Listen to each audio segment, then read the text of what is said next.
Today we're talking all about travel kits. What do we take with us when we go on the road? What have we learned? I've been fortunate to get to travel a lot, both personally and for work, so this one's near and dear to my heart because there's things that you just don't know until you do it. You don't know what you're going to need until you've been in that situation 100 times. And that's where I think we're really in for a treat because I saw some of the setups that were around as we were getting ready in the pre-show and what people are going to be showing. And it's going to be one of those days where you're like, I didn't know that I needed to know that. So I'm going to kick things off here to go a little bit about what I bring with me when I go. So I've got a couple things here. So here is number one. You've got to make sure that you've got your computers, your iPads, all that other stuff. This is what starts to weigh down your bag.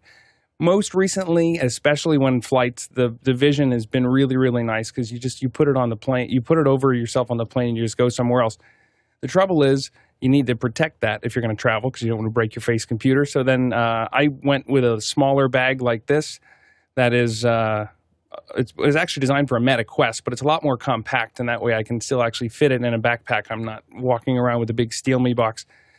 Then we're talking all about sound. So whether I'm trying to talk on the phone or whether I've got earphones in my ears or I'm trying to go into a cave of AirPods, I end up with 3 sets of headphones, which is crazy, but hey, we're doing it.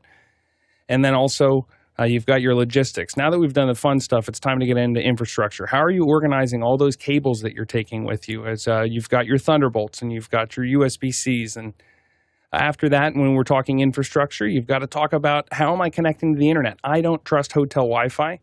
And as we discussed earlier this week, the Ethernet ports often just don't work anymore. So I like to have a cellular connection with a router that I can actually get to. And then this was probably a bigger pro tip than I originally thought. Right here, that little pouch, it was a pouch for earphones. I put all my dongles in it. All those little tiny, this is USB-A to USB-C, and this is HDMI to HDMI, and this is USB-C to Lightning, and this is an HDMI coupler. HDMI couplers are, and when you need just a little bit more, it's so amazing. After that, power. We're always talking about power. One thing that I always bring with me is a little extension cord. I got one from Anchor.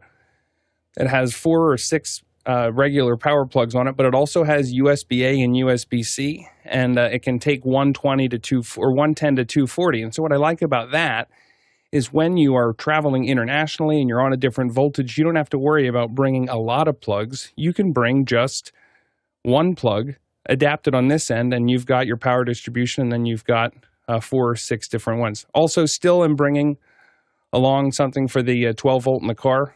Anchor makes one of these. This isn't an Anchor ad. I just happened to, this is what is in my bag. I guess their advertising is working. This is a 40 watt 12 volts, so I can power 2 things off of that. And then the other one that I have in the bag is this little Satechi for sometimes I still need USB-A.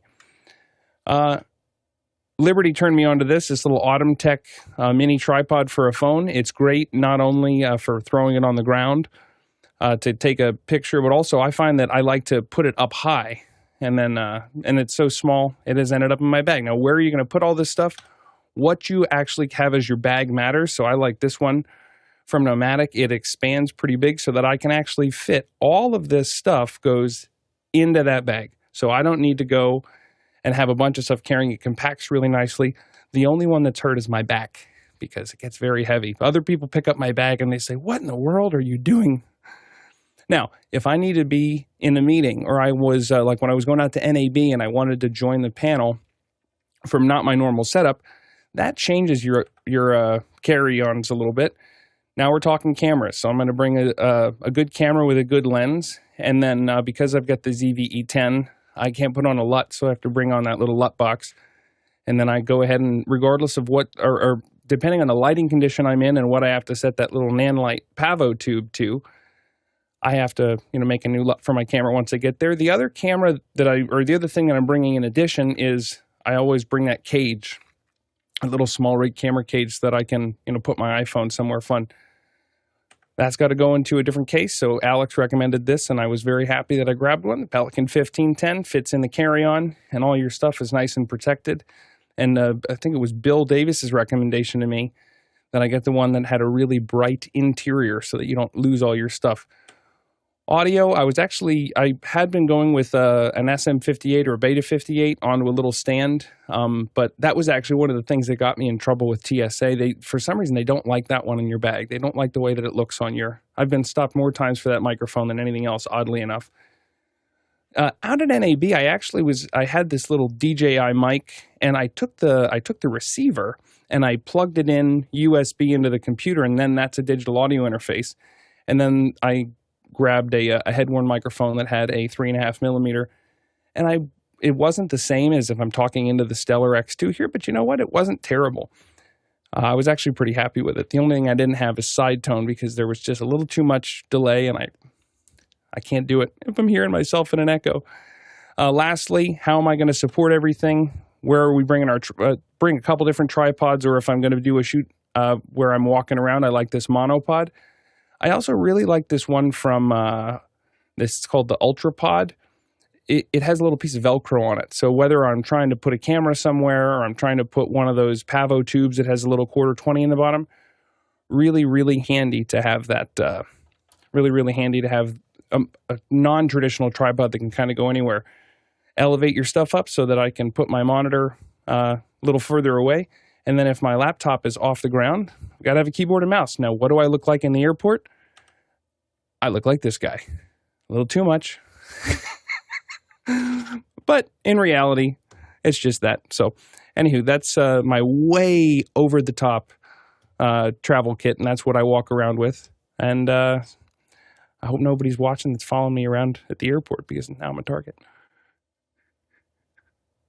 Anywho, Jeffrey, you're joining us for this one. What do you got in your bag? So I'm going to take this just a slight different direction. I'm going to talk about the evolution of my bag and the importance of what has changed since I started doing this. I'm going to start by talking about well, first of all, the first kits that I ended up doing on my bag here included basically a camera. It was all surrounded around my MacBook 11 here, and hold on a second here. There we go.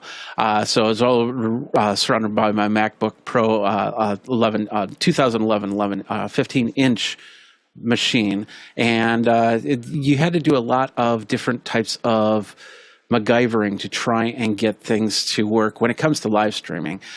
So basically my kit here was included this, either a Sony or a Canon camera at that time, the Logitech C920, and then of course that's the Kodak, the ZI-8 and then the ZI-10 were the two that were there. You couldn't stream out of the ZI-8. I thought I did, but I couldn't.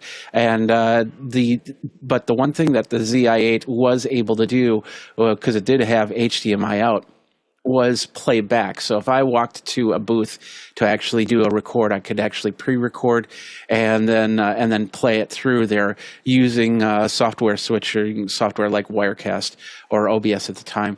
It was mostly Wirecast at that point in time that would switch back and forth. But then when I got to the booth, I could set up the 2-camera shoot. The webcam would be the overall shot, and then the Sony or Canon would be the one that would be pointed at the guest. Of course, we have the little Blackmagic Intensity Extreme, which was a great device. And I was always trying to find ways to get multiple cameras in there, and never really could find a good way to do that. So I kept this for a couple of years. When I decided about 2014, 2015, I went to this setup for a little while. This included the ATEM 1ME production studio, Tascam 1608, which was basically I could use it for the 4 channels there. I was doing a lot of blogger roundtables, so I got these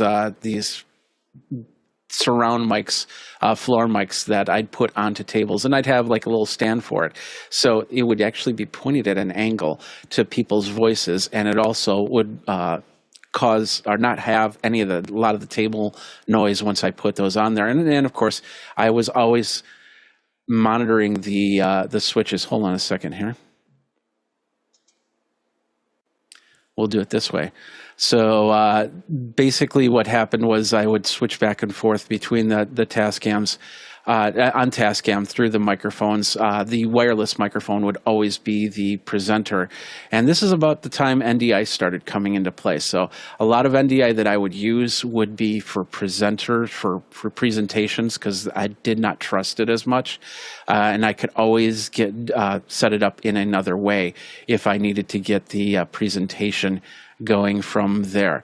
Moving on really quick, that it evolved, continuing to do blogger roundtables, more NDI, but I wasn't still trusting it with my cameras just yet. So I did get into the PTZ cameras. The idea was you put the PTZ in the center, all the bloggers were on tables around, and the idea was that all of a sudden you just started moving from station to station and bring them in from there.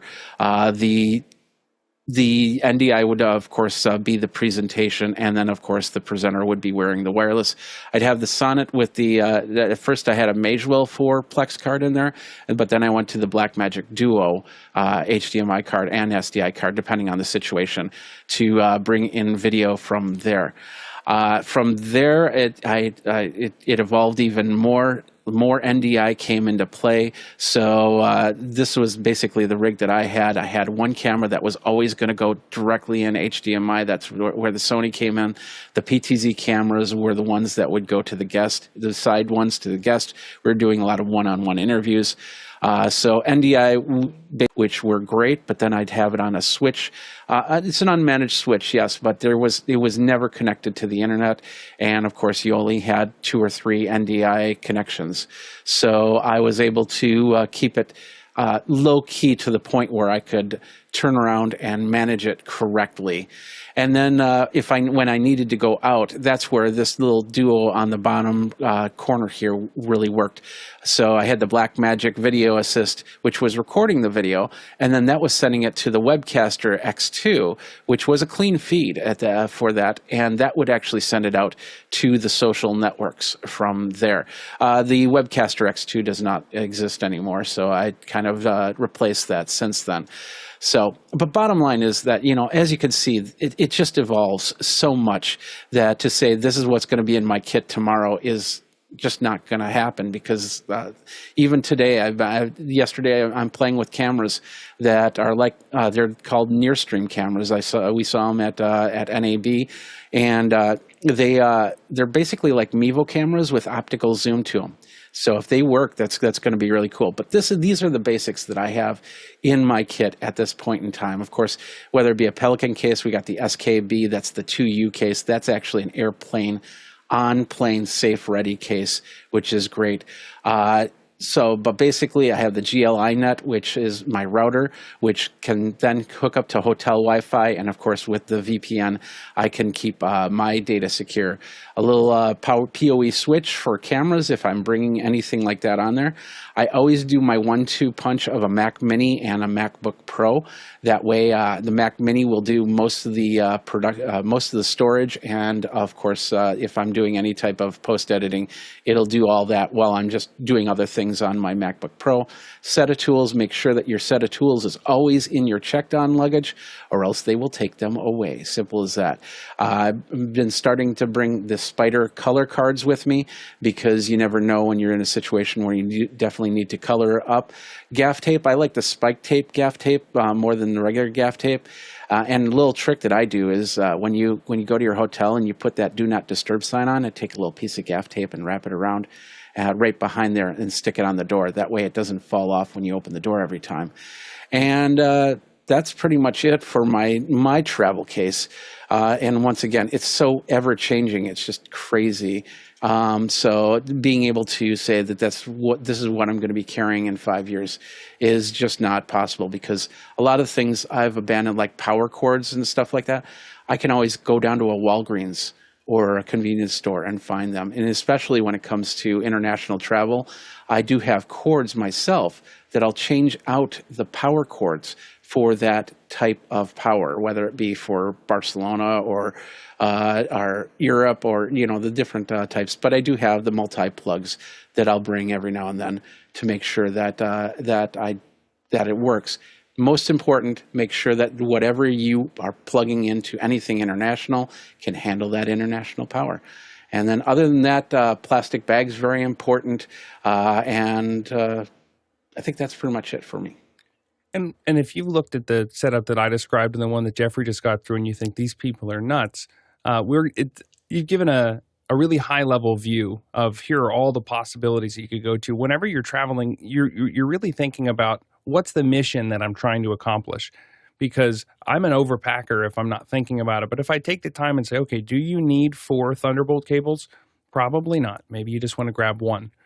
So this is, again, it's a high level view, but try to take a look at, think, okay, I want to bring as little as possible. Like Jeffrey said, they have stores there too. But, can I go and accomplish the mission? Go ahead, Marty. Whoop, can't hear you, Marty. Okay. All right. So that's really great. I tend to, so I'm an audio guy, and I tend to work with production companies doing corporate style gigs, smaller to medium sized gigs, some ballroom stuff like that. And so I come with gear that supports what I need to do, because all of the production equipment is supplied by the production company. So I'll generally come with a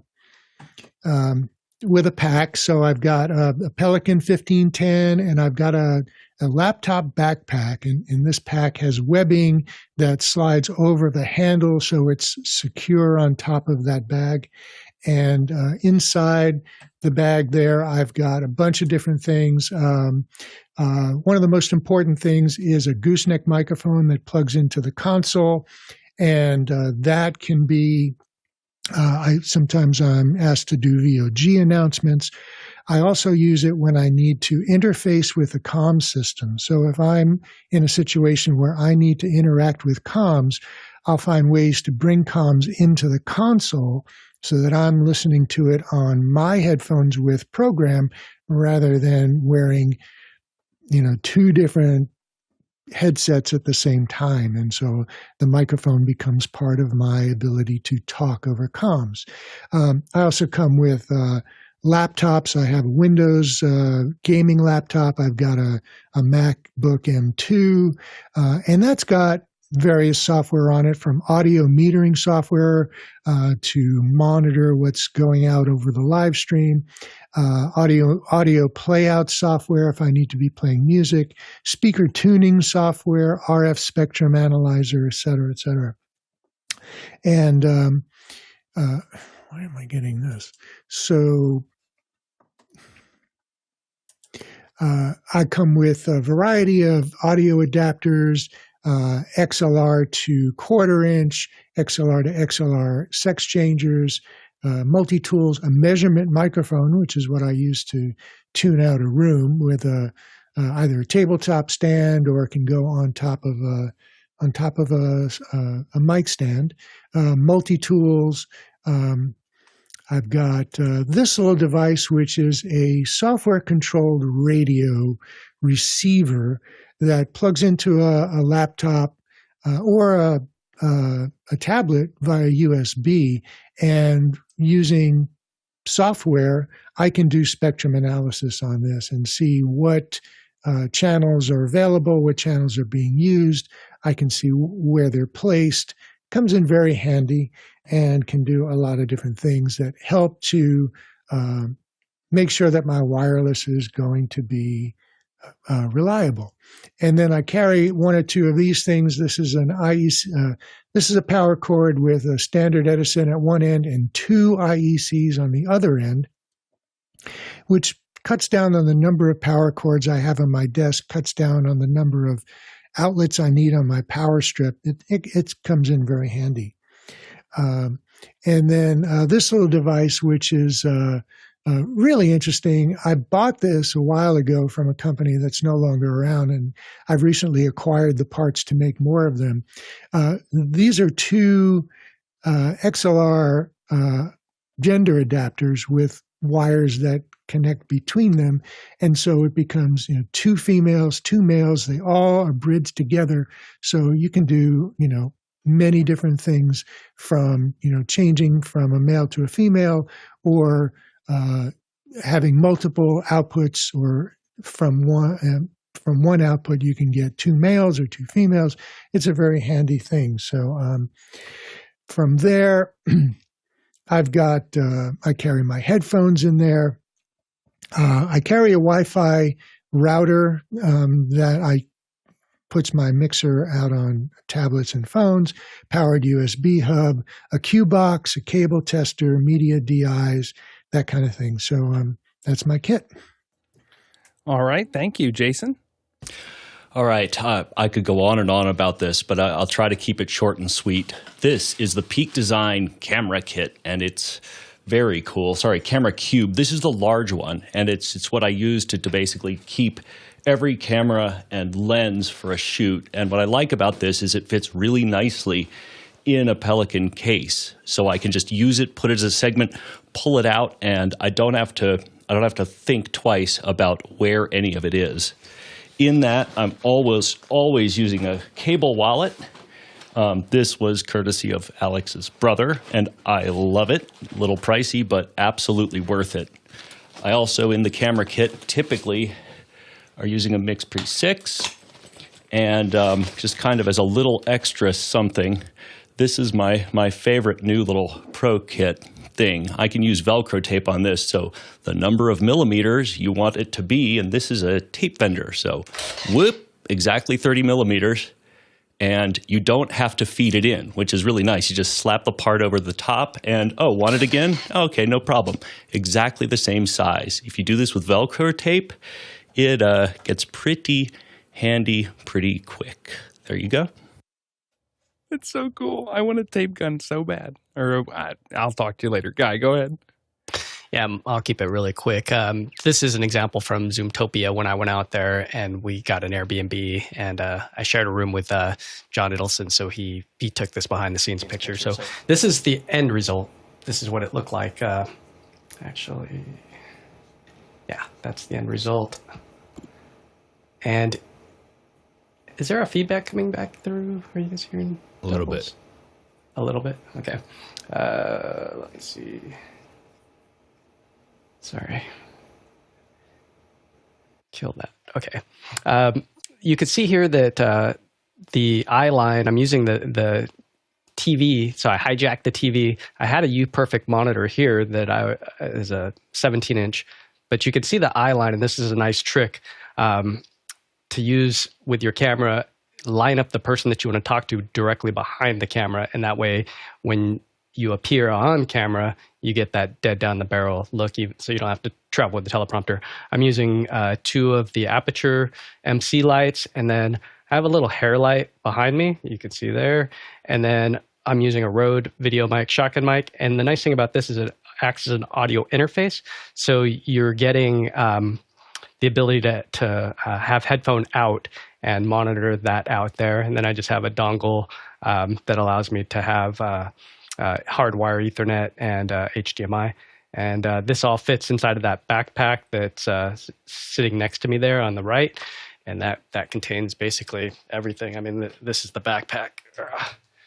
It has 2 laptops, iPad Pro, iPad Mini, and it all fits inside of here. And that grip equipment, maybe if somebody asks a question, I don't want to take up too much time, but I have some really cool triad orbit. If somebody pops it in there as a question, I don't want to hog up too much time.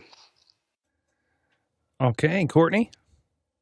Well, as an audio-video engineer and playback guy, I travel with a lot of things for that stuff. One thing is I always carry at least one of these. This is a stick PC. This one is from Melee, and it has, a complete Windows 11 Pro version on it. It has HDMI playout, HDMI output, complete version of Windows. I travel with that, and even the portable little power supply, which can run them that are 5 volts. I used to use these ones from Azul, which you can still get now on eBay for about $89 with Windows 10 on a little stick PC. This is the previous version to the Melee that is there. And I carried a lot of those with my video playback software on it, so I could turn any TV monitor into a complete media access port that I can stream from, or I can use to play back. I also carry a mini clear click recorder, MPEG-4 recorder that you just put in line with any HDMI signal, and it will record to a MPEG-4 HD to any USB thumb drive. I also carry a little mini mixer like this one. This is from Mamix, M-A-M-X. It's a Mamix 1 from Mookey, M-O-U-K-E-Y. And it has 4 stereo inputs and 1 stereo output, runs on 5 volts. So the previously shown little battery, charger battery for any 5-volt charger will run it for a long period of time. I like to pride myself on being able to repair stuff in the field, so I carry repair tools. I carry an iFixit collection. I also carry these. This saves a lot of times. I repair laptops and things in the field. This little precision electric screwdriver is able to take out those 32 screws on the bottom of any laptop very quickly. I also travel with a soldering iron. I had this butane soldering iron, which was okay in a pinch. If you're out in the middle of the desert somewhere and you find yourself having to resolder your connections on your XLR connectors or something, you can pull this out, no power required. But I've since gone to these electric soldering pencils, and this has changed my life because these are temperature controlled, unlike the butane ones. The butane ones get pretty hot, and if you're trying to use them on the circuit board, they can destroy the circuit board. This is temperature controlled. It has a built-in little computer in here that you can set the temperature to, and when you touch it to the big old pin of an XLR connector, it will immediately heat up that pin very quickly. If this runs off of 12 volts to 24 volts DC, so I can plug it in the field to any one of my bigger battery packs, and it heats up within about 30 seconds and gets to whatever temperature you set it to.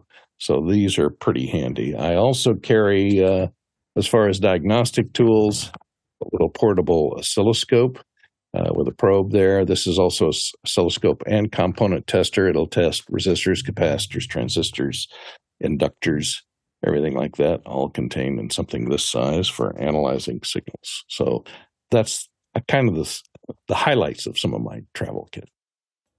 Alex? Yeah, I won't add. I mean, I'll just add to what other people have said. Of not so much what I do specifically for each one, because I obviously pack things specifically for a specific mission of what I need. But generally, the two things that I carry are I use the Away carry-on because it's very light. I used to use Pelican cases heavily. I don't use Pelican cases as much because in Germany they always weigh them, so it's really problematic for me. Connected to that, as I oftentimes wear a Scotty vest, and the reason I can wear a Scotty vest is because I can pull 40 pounds out of my carry-on and put it into my vest. As soon as it's in my vest, it's a coat. It's not a carry-on, and so you can get through a lot of weight things when you're dealing with Lufthansa, which not that I'm bitter, but don't ever fly Lufthansa. The Away tends to get a lot less attention. I use Apple AirTags and everything that I'm doing. I can see where things are. If I miss them, it's so key. Whether I'm checking things, they're everywhere. Eagle Creek packing cubes. I put all my clothes in these cubes and I put them all in, and it's just, if they open it up if they open up your case for whatever reason, it's much less embarrassing to have everything in nice little cubes, and they can just kind of open things up and get through it and put it all back in. It speeds it up as well. I use a Rust 24 backpack in general to get there. Lots of little places to put things. so that's important to me. The inside of that, I have obviously a lot of batteries and general batteries that I'm going to use that are going to charge everything. So these are anchors are the ones that I use a lot, or I actually use the small rig ones that I carry for my camera. I'll have chargers. I'll have 3 chargers. They'll all be NGAN. The NGAN chargers are going to charge everything a lot faster. You want at least 2 or 3 USB-Cs and at least 1 USB-A in each one of those. I use the smallest power strip like what CJ has, but this one has international plugs on them so that I can plug anything into them. It's a little shorter. Simran makes it. I also have a laser measure. I tend to carry this. I'm not had any trouble carrying this anywhere in the world except for Iraq. They don't know what it is, and the extra drives and SD cards are something I put in. Lots and lots of converters, lots of screw, like going from 1/4 inch to 3/8, that type of thing. Converters, Brother P-Touch cubes so that I can label things. A Perfect Q Micro, so because most people will give you these little infrared ones that are just trash, and so I keep that in my bag if I'm going to present. Connectors to interface to internet and video, and then on a more personal basis, some of the other things that I carry just in my bag. A Stiptic alum stick. If you get little cuts on your hands or anything else, you just push it on and it'll stop bleeding. Woolite detergent, because I also carry mostly all my travel clothes are all polyester because they'll dry very quickly and I can wash everything in the sink. I have Band-Aids, naproxen, and ibuprofen because naproxen is a relaxant and ibuprofen manages swelling, and you need both of those. Starbucks instant single servings. I have usually a little pack of those because you never know when you're going to run out of coffee. And jam bars. Jam bars are I carry those. I carry packs of those. That's when I can survive for days on those. So I have a bunch of those that I work with. So that's the things I carry around. And one more note on your perception and how you're presenting to other people, being kind of your personal brand. I don't care how nice the hotel is. Don't trust the iron that's going to be in the room. Sometimes if it's been a while and you fire that up, it'll fire out little pieces of rust. And you put Grilled a towel cheese. over your stuff if you want, or get a little Rowenta, like $40, $50 travel iron. You will look good when you show up, and there's no stress about did I burn all my clothes. And now everybody's giving you steamers. I'm like, it's not the same. Like everyone's decided to move to steamers except for the real hotels. Like real hotels like Hilton and Hyatt and everything else in Marriott, they'll still give you irons, but all these goofy little hotels give you steamers now because they're cheap. And so carrying a small travel iron, I 100% agree with CJ on that one. I was going to write a book once. It's called Iron Your Pants. And everybody made fun. That's okay. You're less likely to burn down the hotel with a steamer, though. All right. But your shirts won't look as nice. I haven't seen any hotels burned down because of them. Let's get into our first question, Alexander. All right, first question is from Morgan Price in Victoria, British Columbia, Canada. Can the Blackmagic Micro Studio Camera 4K G2 now be used as a USB webcam for a travel kit like the Pocket cameras with the 8.6 camera update? Jason? Nope, that's one of the few that can't. Alex? Yeah, and even if it could, I will say that if I'm in a room, I'm even more likely to lean towards a Sony because of the autofocus, because you're setting things up really quickly and you need it to just focus on you. And that's so the autofocus is really the thing that keeps me as a webcam. It keeps me on the Sony cameras. Next question. Zach Stallsmith from Chautauqua, New York asks, without compromising the integrity, flexibility, and necessary preparedness, how would kits change if you are flying versus driving to a gig? Courtney? I do compromise the integrity a little bit. I'll fly with soft packs, which is soft bags that have foam lining on them, but you wouldn't want to have them check them at luggage on air, but you could put them onto a truck without fear of destroying whatever's inside of it. Batteries are another consideration.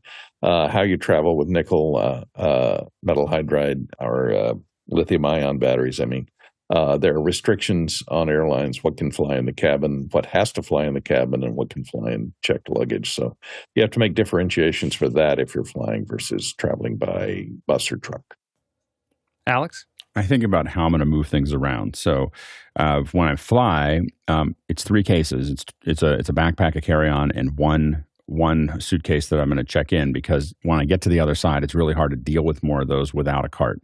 So if I'm going to go more than if I fly and I need more than that, I'm going to check a cart with me, a cart master. I will check the cart with me. It will appear. I will pay for it. It will appear on the other side, and I'll have my cart, and I'll be able to move things around. If I drive, I'm limited by the hotel cart. So basically, I think, what can I put in a hotel cart? And I will put that much in my car. So I definitely expand very quickly if I'm driving. And Jeffrey? The cool thing about flying now is they've just changed, some airlines just changed it from 50 pounds to 70 pounds within the United States. Going outside the United States might be a little bit different on that. But the big thing is I change my tripods. I have the monopod. I love the monopod when it comes to doing travel gigs, especially ones with large feet like the Sensui that I've talked about in the past.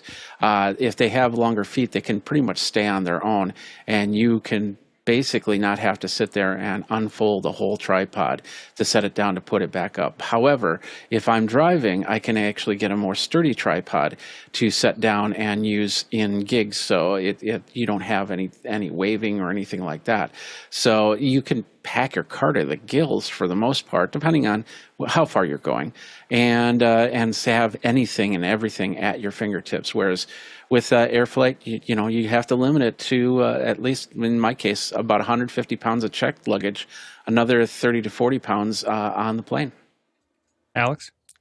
Some data on the check luggage. So the secret that I'm willing to say now, because I don't travel 3 times a week, is that there's a thing called a media pass, and you really want to figure out what it is. So a media pass is with a media pass, you can it's up to 100 pounds on United.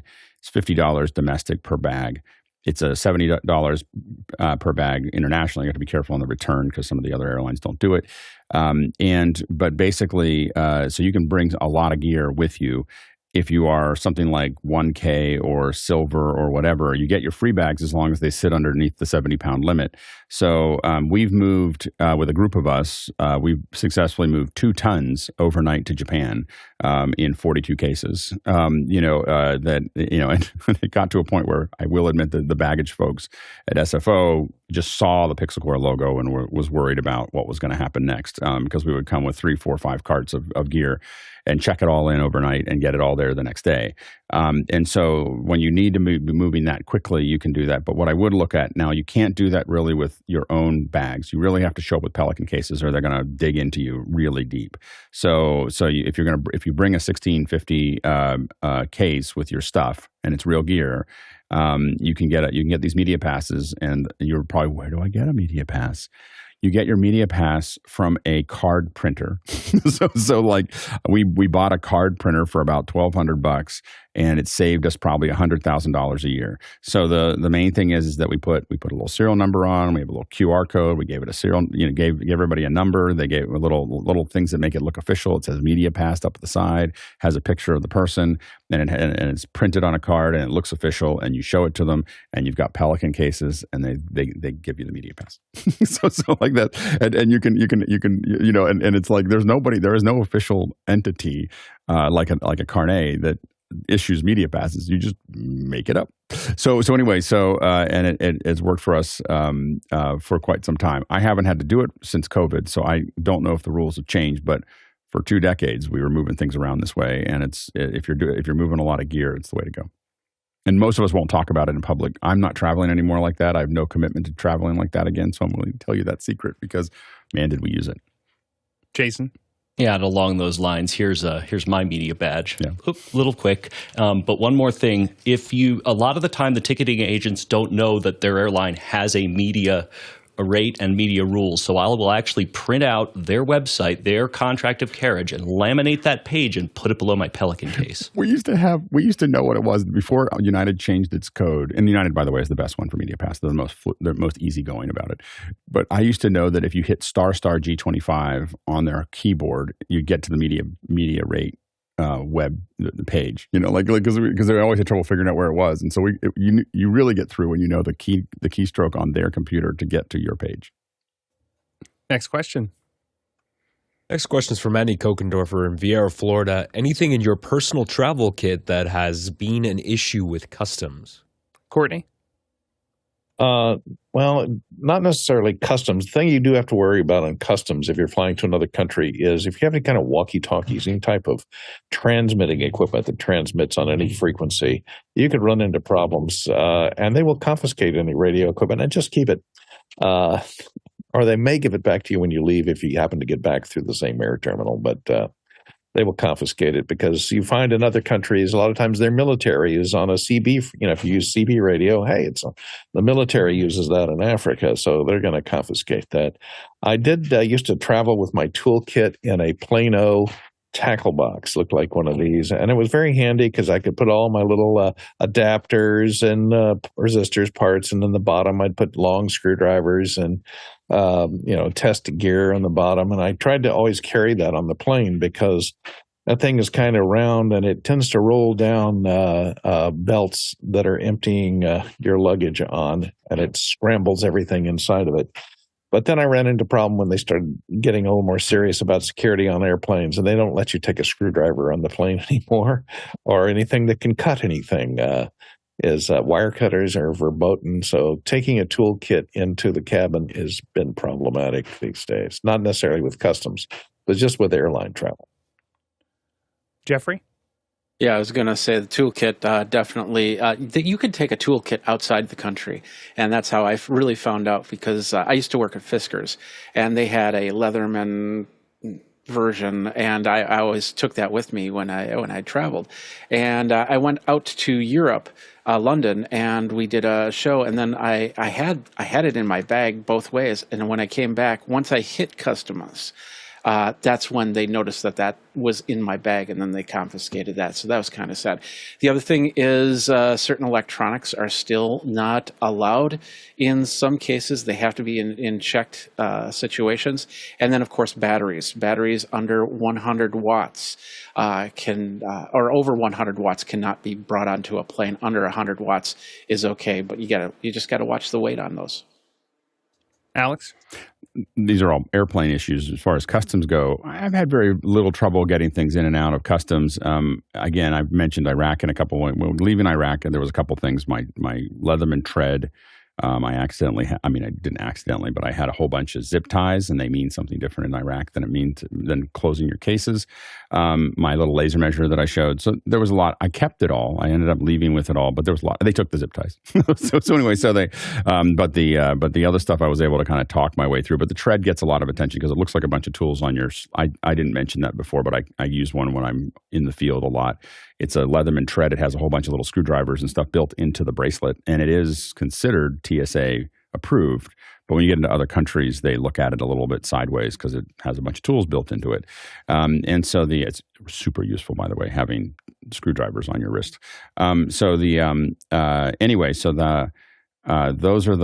things that were the things that I've gotten. I can't think of anything other than biltong.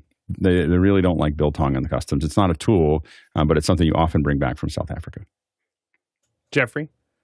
Inflatable items. I had a friend that filled this Pelican case with a bunch of inflatable items, and they had to, in certain countries, they make you deflate anything inside your case so you can so you travel with it. So he ended up having to throw away the inflatables and throw a whole bunch of clothes around his gear. So keep that in mind. Next question. Next question is from Pedro G. Gonzalez III in Oklahoma City. What legal documents do you need when traveling abroad and through border checkpoints with expensive gear? Jeffrey? Depends on which country you're going to. First of all, like if you're going to Europe, if you're or anything that's part of the agreement between the United States and Europe, then there's all you need is basically a passport. We went to Tel Aviv. I've gone to a couple different countries actually where you need to get work visas all situated out, and you need to they'll print out little cards for you that you'll have to take with you everywhere you go. So once again, it really depends on the country that you're going to. Go ahead, Courtney. Yeah, of course, for passport for personal and work visas, especially if you're going to Canada, they're very sticklers about your work permits, having to have one if you're coming into the country. As far as bringing equipment in, international carnet, if you're going to be traveling between countries, that will save you a lot of money, and or having them confiscate any expensive camera gear. Otherwise, you'll have to pay import duties on them when you go into that country.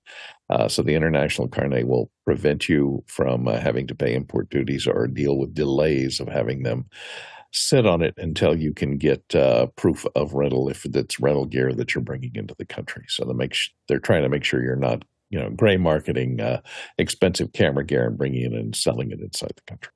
Alex? Yeah, we did a previous episode with Boomerang, which is the Carnet company that I've used in the past. So you might want to check that to look at some of the more of that in detail. But Carnets are really the way you're going to get expensive stuff in and out. There are countries that are not Carnet, and when they're not Carnet, it means it's going to be really complicated to get in and out of that country. And so Brazil, Ecuador, Italy, those are some of the countries that we've had to deal with where they're non-Carnet countries. And they all are different. In Brazil, just no one's looking, and as long as you don't bring Pelican cases in, you just kind of wander through. Same thing with Italy. With Ecuador, you need to, for instance, you create an invoice, and then you send that invoice of all the gear to customs like 2 weeks ahead of time. Then they send it back as a little form. And then you hire a fixer and it all goes away. But that's the basic process. I don't know the mechanics of how the fixer fixes things, but they do. Next question. Next question is from Morgan Price in Victoria, British Columbia, Canada. To keep your personal travel kit smaller for Zoom meetings, what do you move into software that you would normally do in hardware at your main location? Jeffrey? That's a sticky wicket right there, because the more you pack onto a computer, the more chances of failure your computer is going to do. So then you have to start thinking, well, am I going to take more than one computer with me? And is that going to be larger than the hardware that you are already using? I keep things fairly low in my studios because I'm always traveling for projects. So, but for the most part, just to try not to overload the main computer, because if you have a failure with that, or everything just starts to skip and jump on your computer, then you've kind of defeated the purpose. Alex? Yeah, the main thing that I do is that I have a much lighter computer. As Jeffrey said, I could never run the show on the computer that I take with me. It's a 2019 or 2020 Intel Mac 14-inch or whatever. It's very, very low powered. So I go from a ATEM Mini Extreme to an ATEM Mini. I still use the same Mix Pre 3. I go from a bigger microphone to a headset mic. All of these things make everything smaller that fit in. I go from all this lighting that I have here to 2 Pavo tubes. So those all make it smaller when I'm taking a kit that I'm going to jump on the show with. But I don't switch over to software. Next question. Douglas Carmichael asks, for those that travel with larger equipment like a compact mixer of the Yamaha DM3, Allen & Heath SQ5 class, what case would both protect the mixer and fit with the airline carry-on baggage limits? Alexander? You always have to look at the airline restrictions, but those are pretty heavy mixers. I don't see how you could get an SQ5 or a DM3 into checked baggage. I mean, so many airlines now will make you stick your carry-on luggage into this slot that is mounted onto a scale. And if it's over, say, 8.5 pounds, it's not getting on. And those DM3s, they're, 14.5 pounds. So I don't see how you could get that on there. There are certainly companies like ProX, who has an AT8 case for the DM3, and Gator and SKB. Those are all companies with cases where you can get nice hard shell cases. But again, all that stuff adds weight to it, and these are going to be quite clunky to put on there. Marty? I agree with Alexander. The weight restriction is going to be an issue. The size restriction. You do have a choice between a hard shell case and a soft shell case. Soft shell cases can be a little slimmer, but then you're, sacrificing protection. One strategy that you can think about is gate checking it. So you would carry it through security as a carry-on, but when you get to the gate before you're boarding, you give it to the attendants to put in cargo as a gate check, and then they will bring it back to you when you deboard the plane at the destination gate. So it's, you're not giving it to the baggage handlers to put on the tram to carry through and then put it on the conveyor belt to get into cargo. You're having somebody actually hand carry it down to the cargo bay. So it might be a little safer. So that's one strategy you can think of. Next question. This one's from Jack Cannon, Phoenix, Arizona. Guy Cochran, please show us your Gaff Gear.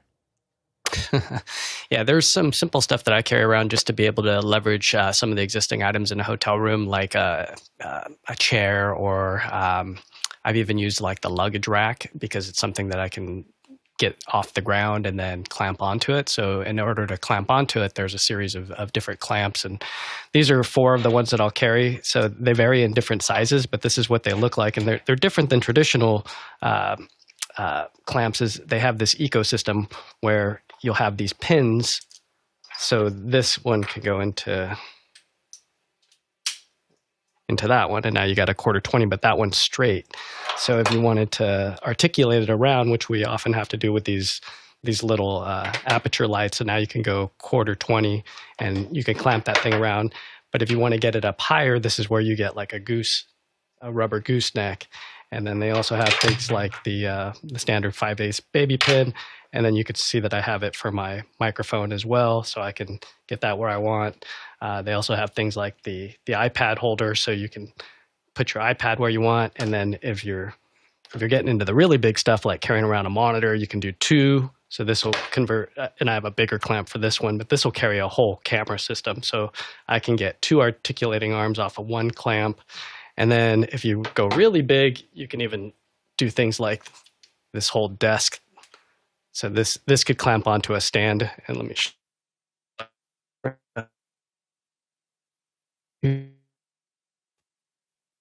Oops, I think we're breaking up there a little bit, but we can cruise on to the next question. Okay, there you go. Thanks. Eduardo Augustine in Panama asks, I got 2 PTZ cameras. What would be the best way to travel with them? I still have my box with them. Go ahead, Alex. Yeah, I think about a foam case for it. So the boxes are fine, but they're going to take up way too much space. So what you're looking for is a Pelican carry-on that you're going to be able to cut foam into. Now, you'll start with pick and pluck and do things like that, but they're a great, I think it's called Design My Case or Customize My Case or whatever, and they'll laser cut that for you. And those are going to be, it's just going to be much nicer for you to move those. If you're going to do it, if you're going to use it often, think about using either pick and pluck to get started, but with PTZs, I don't like to do that because the pick and pluck gets into the motors. So I really like to do laser cut, and then I usually like to put them in something, some kind of little wrap, just so they're not interfacing with the foam very often. Jeffrey? Yeah, I was going to suggest the pick and pluck, but I put the PTZ in some sort of bag and then I put it into the pick and pluck. But the cameras I have, I also came with the box. They're pretty close to the camera, and the old PTZ optics had the foam that actually conformed around it, so I kept that. I could technically literally just drop the box and keep the foam. They've switched to cardboard, so yeah, I'm going to be looking at something like a pick and pluck solution or another solution where I'm cutting the foam as well. It's not difficult to do. You just have to be kind of precise on it. Next question. Christopher Widener in Indianapolis, Indiana asks, how many of us carry the rolling square cables? Alex? I don't, and here's why. I think they're really cool, by the way. They're really cool cables. I only travel with 3.2 100-watt cables. Like, so when I get a USB-C, they are I bought them. I know that they're 3.2s, so they're going to be as fast as they can be, and they're going to take 100 watt of power. And I just won't use anything else. And I don't think that the rolling square ones are 3.2, so they're a lot slower. And my thing is, I don't want to be guessing which is which. I just want them all to be fast and all to be able to take a lot of power. And if they can't do both, I don't want to have them in my bag. Courtney? Yeah, the rolling square is, a preformed steel type cable that automatically reverts to a coil of a specific size. So when you stretch it out, it's coiled like this. And I don't like cables like that because you can't fit them necessarily into whatever compact storage you're going to stick it into, because they have to maintain that same coil size. When you stretch it out, also any springy type cable like that's a coil cord, it puts stress on the connectors on either end, either at the back of the cable where it ties into the connector, or it tends to pull itself out of the connector if it's not a locking connector. So I stay away from those type of cable. Next question. Next one's for me. Is there a good bag that can fit a camera, a few lenses, compartment for cables, and also enough space for a Mac Mini, as well as a 22-inch touchscreen monitor? Alex? It just depends on how you want to put them in. My Rush 24 would hold all of those things. I'm not sure about the 22-inch touchscreen monitor. I might go down to a 19 or 17-inch, but it would hold all the other bits and pieces. It's a big backpack.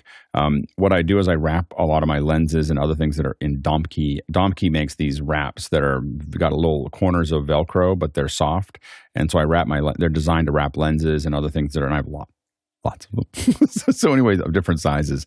And so I wrap things in there and I put them in. It doesn't have all the compartments. I just find that what I need to do is so different.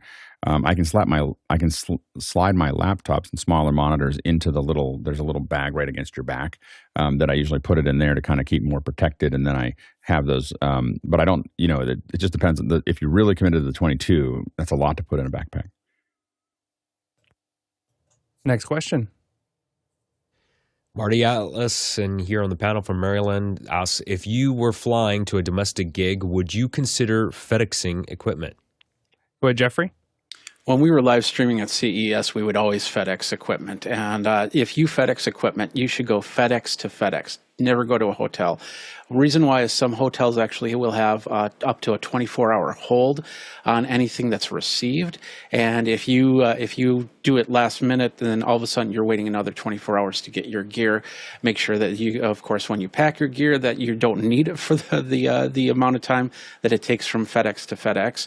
And then when you call the FedExes in advance to make absolutely sure that they can receive and hold on to the FedEx packages until you arrive. You might need to get a car to pick those up, of course. Alex? Yeah, I will only do FedEx ground. So if I need to have it take that long to get there, if I'm gonna travel, it's not worth the money otherwise. So if I'm gonna go as I talked about, if you have a media pass, I can take a lot of gear. I've had one person take 23 Pelican cases from New York to San Francisco overnight. So you can, as long as you have people on both ends to pick it up. And if you take the amount of weight that was, which was probably in the 600 to 800 pounds of weight, doing that with FedEx would be astronomical. You practically buy everything again. And so the thing is that if you are using a media pass, then you're gonna always take it with you if you get under that limit. Otherwise, the FedEx ground is more convenient. It's easier on the crew. It's easier on other things. Anytime you have a lot of stuff, and this is for smaller bits and pieces, anytime we have a larger thing, we just use Rocket. So Rocket is something that it's used in the film industry pretty heavily. They will show up. They'll put it on a pallet. They'll deliver it. The only thing you have to be careful of is how high your things are. So if you just have regular Pelican cases, you're okay. But remember that if you go over, I believe it's 55 inches, it's going to change the where they can put it in storage in the plane, and it's going to double the cost. But otherwise, Rocket is a way that we get things almost anywhere in the world. They'll show up, and they'll show up to the minute. If they tell you you're going to be, I was in 3 feet of snow in Davos, and when they said they were going to be there at 4, they were there at 3:59 and a half. In Switzerland from when they picked it up. And they manage all the carnet, they manage all the other bits and pieces, but even domestically, we use Rocket to get there. It's not the cheapest solution, but it is the best. Next question. Andy Kokendorfer in Vieira, Florida asks, do you have a favorite laptop Daypack that you travel with and why? Jason? Yeah, the larger one that I use is, of course, the standard ProTactic big one that everybody has seen by now. But the smaller one, I absolutely love this one from Mountain Hardware. It'll hold, a 13-inch laptop, and it's just exquisitely light. It's got a great sleeve. So those are my two. Alex? Just got a new one. Colleen Henry actually got me hooked on this one. This is the Alpaca. And this is like when you want to look a little bit businesslike. so you have something that looks like a briefcase, but it's got a lot of pockets and a lot of places to put iPads and laptops. And you can open this up here, and this will go through, so you can slide it onto a carry-on if you want to. So when I'm thinking that I'm going to go to meetings, I was complaining to Colleen about the fact that I show up with this Rush 24. It looks a little military for some of the more gentle meetings that I have, and she said, "Well, you just got to get one of these." so anyway, Alpaca is the one that I'm using. Next question. Robert Shoji in Los Angeles says, "Can you tell us your travel kit horror story?" Jeffrey? Really quick, I had one kit 2 years ago. I was in Barcelona, and we had to switch planes in Detroit. There was a storm, and of course, the first plane was late, and the second plane was going off. It took like a 5-minute run to the plane, but of course, my luggage didn't make it. I had everything I needed to make a secondary kit within my carry-on bag, but my luggage did not show up until the last day of the event. And then go ahead, Alex. Two things. One, we learned how to pack cables really, really densely by regulating their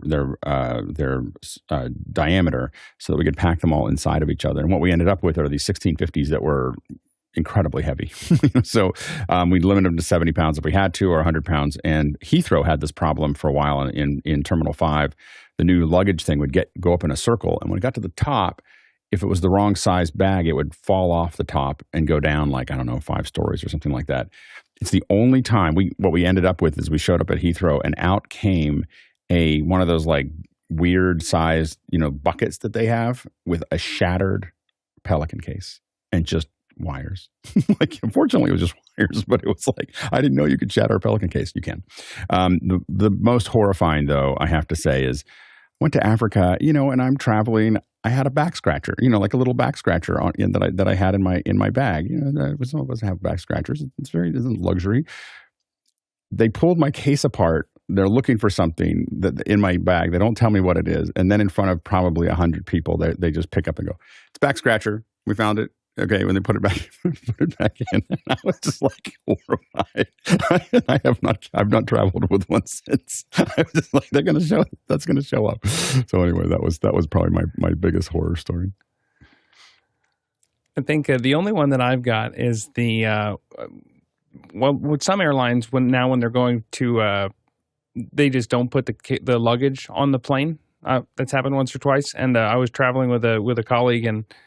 When we did our little thing at the bell desk when we were checking out and had them hold the luggage, they put the wrong name on each other's bags, which isn't a big deal when we're together. When the airline mailed us our luggage to our house, we got the other person's bag. So it's one other day. So luggage tags are a thing. Well, thank you so much. This has been an awesome day to talk about travel and learn from the collective experience of this great panel, who I would like to say a big thank you to. Appreciate everyone being here this morning to answer not only our general questions, but also all about our travel experience and what we've learned throughout the collective millions of miles put on in the air and on the road. Also, thank you to our producers for asking such great questions and for keeping us engaged, keeping us on our toes. And we hope that you can get out there and travel some, take some of this knowledge and take it to the streets. And finally, thanks to the back-end crew who wake up every single day and do a really, really incredible job getting the show out to us, making us come in, look good, sound good, cut the show, get it out to you. All the development that happens on the back end so that you know what's going on. It's pretty incredible. So thank you. For the Tulalak Traversal today, 58,000 miles. That's 93,000 kilometers and 458 million bananas for scale. We'll see you in after hours.